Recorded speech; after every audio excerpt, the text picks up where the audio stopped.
সল্টলেকে এক ব্যবসায়ীর গেস্ট হাউসে সিবিআই। শান্তনু ভট্টাচার্য নামের এক ব্যক্তির ওই গেস্ট হাউসে রয়েছেন বলেই খবর পাওয়া যাচ্ছে। নিজেকে চিকিৎসক বলে পরিচয় দেন ওই শান্তনু ভট্টাচার্য নামে ব্যক্তিটি। আরজি করে যাতায়াত ছিল শান্তনু ভট্টাচার্যের, এমনটাই খবর পাওয়া যাচ্ছে। আরজি করে চিকিৎসক ধর্ষণ খুন কাণ্ডেই জিজ্ঞাসাবাদ করছে সিবিআই, এমনটাই সূত্রের খবর। শান্তনু ভট্টাচার্য নামের ব্যক্তি ওই গেস্ট হাউসে থাকছেন বলে খবর পাওয়া যাচ্ছে এবং আরজিকর কাণ্ডে তাকে জিজ্ঞাসাবাদ করা হচ্ছে, এমনটাই সিবিআইয়ের তরফে জানা যাচ্ছে। আরজি করে যাতায়াত ছিল শান্তনু ভট্টাচার্যের। শাকিল মুস্তাক আমাদের প্রতিনিধি রয়েছেন ফোন লাইনে। শাকিল, জিজ্ঞাসাবাদ পর্ব কি ইতিমধ্যেই শুরু হয়েছে, কি জানা যাচ্ছে? একদমই, দেখো, সল্টলেকের যে বৈশাখী এজি 59 এর বাড়িতে সিবিআই কিন্তু অভিযান চালাচ্ছে।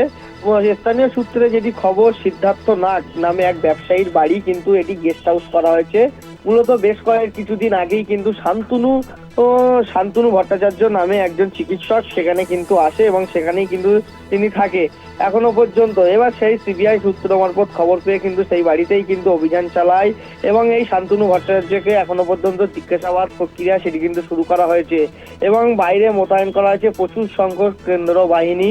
মূলত যেসব বিষয়গুলি তার কাছ থেকে জানার চেষ্টা করবে। আরজি করের যে ঘটনার আগে এবং পরে বেশ কিছুবার কিন্তু এই শান্তনু ভট্টাচার্যকে কিন্তু ওই আরজি কর মেডিকেল কলেজ হাসপাতালে দেখা গেছিল এবং আরজি কর যে মহিলা চিকিৎসক খুন ও ধর্ষণের ঘটনায় কোনো যোগ রয়েছে কিনা তার জানার জন্য কিন্তু সিবিআই এর আধিকারিকরা তার কাছে জিজ্ঞাসাবাদ করে জানার চেষ্টা চালাচ্ছে। এর পাশাপাশি আরজি করের যে হাসপাতালের দুর্নীতির সঙ্গে কোনো তার যোগ রয়েছে কিনা সেই সব বিষয়েও কিন্তু জানার চেষ্টা করছে সিবিআই এর তদন্তকারী অফিসাররা। একদমই ধন্যবাদ জানাবো। শাকিল মুস্তাক প্রতিনিধি ছিলেন ফোন লাইনে।